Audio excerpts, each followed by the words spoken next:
Bueno, en bioenergía al momento también, que es otra energía alternativa basada sobre todo en la quema de residuos agrícolas, tenemos 93,4 megavatios. En la parte de hidrocarburos, tenemos algunas proyecciones y algunos planes, sobre todo con los proyectos fuertes de inversión, como es la refinería del Pacífico. Y esto está programado a abastecernos de derivados en el largo plazo.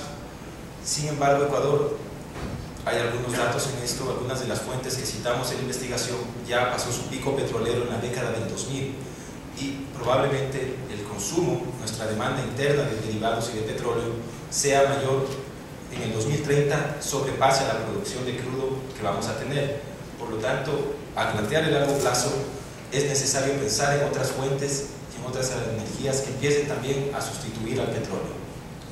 Existen iniciativas piloto de biocombustibles y gas natural, pero sin embargo para transporte no existe un documento de planificación del sector. Y existen otras, de parte de la política energética oficial, otras medidas de reducción de pérdidas de electricidad y medidas iniciales de eficiencia energética. En base a esto, nuestras reflexiones en la propuesta en sí, es necesario tener una planificación integral de todo el sector energético. Pues al momento tenemos en detalle tan solo de la parte de electrificación, pero del transporte, que es el mayor sector, y vinculado a hidrocarburos y a otros combustibles alternativos, no tenemos por el momento una planificación integral. La política energética delinea la concentración sobre todo en dos fuentes, en hidroelectricidad y en petróleos. La propuesta es también empezar a pensar en diversificar la matriz, y de ahí el nombre del libro. Es necesario también leer la política energética desde una parte integral, unido a la parte económica y a entender los subsidios y el reto que se requiere para focalizarlos y mejorar la ineficiencia que les comentaba existe en el consumo energético. Un reto mayor es que nosotros vamos a tener en los siguientes años altos precios del petróleo. Desde el 2000 ha sido una tendencia creciente. Esto es un incentivo a explotar más reservas y también a empezar a tener una matriz más dependiente de derivados de petróleos. ¿Dónde podemos hacer las cosas? Debemos hacerla en ahorrar algunos de estos excedentes y poder reinvertirlos en financiar fuentes alternativas de energía, en investigación, en inversión y en desarrollo. El reto es utilizar todos estos excedentes del pico petrolero y promover un cambio de la matriz. Bueno, el siguiente momento fue realizar un primer esfuerzo general de priorización de qué fuentes de energía pueden apoyar en este momento al país y también reconocer algunas que en el largo plazo aporten más a esta diversificación y a este reto de cambiar la matriz energética. Para esto analizamos algunos factores como son tecnológicos, técnicos de la naturaleza de las energías, costos y ambientales. Y la recomendación que damos en el momento es, en el corto plazo, sobre todo en lo que es eléctrico, dos fuentes de energía se las puede profundizar mucho más y llevar adelante proyectos en lo que es geotermia, que por el momento he estado en estudios en Ecuador, pero no hemos podido llevar adelante ya una planta, y está lo que es bioenergía. Estas dos son fuentes fiables por lo que se conoce como factor de planta, que es la capacidad de estas plantas y de este tipo de energía de producir constantemente el mismo nivel de energía durante el año.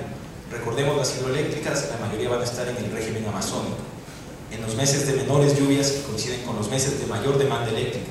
Por eso en 2009, en diciembre, hubo los apagones de Paute. Por supuesto, Mazar no estaba listo, pero es el menor régimen de lluvias. Necesitamos un complemento o un backup de otras fuentes de energía. Creemos que la geotermia, por su buen factor de planta, y la bioenergía pueden cumplir esa labor. Al momento la bioenergía tiene un 30% de factor de planta en Ecuador, pero en niveles internacionales puede llegar a un 55 o 80%. El reto es manejar la logística de residuos, acopio de residuos, para poder alimentar y tener este complemento. Por supuesto, todas estas fuentes de energía de diversos estudios y referencias internacionales poseen una menor emisión de gases de efecto invernadero, concretamente dióxido de carbono, y también de contaminantes primarios. Por lo tanto, sería una mejora del aire local, una mejora del aire en las ciudades, si hablamos de biocombustibles manejados apropiadamente. Dos otras fuentes que recomendamos: poseen mayor variabilidad. Existen algunas tecnologías para poder manejar esta variabilidad y almacenar también energía, pero que no son propiamente de base, son la energía solar y la energía eólica, cuyos factores de planta son menores, pero existen sitios puntuales, sobre todo avances en tecnología, reducción de costos, que hacen también que estas puedan ser un complemento y aportar a la diversificación de la matriz eléctrica. En transporte y en lo que es combustibles, el reto es, en este momento el Ecuador ha empezado y ha lanzado algunas iniciativas piloto que se piensan clasificar de biocombustibles de primera generación. El reto es revisar los impactos ambientales, estudiar más estos biocombustibles antes de proponer una masificación de ellos, entender los retos puntuales, entender sus ventajas y desventajas y a posterior de eso poder lanzar la iniciativa.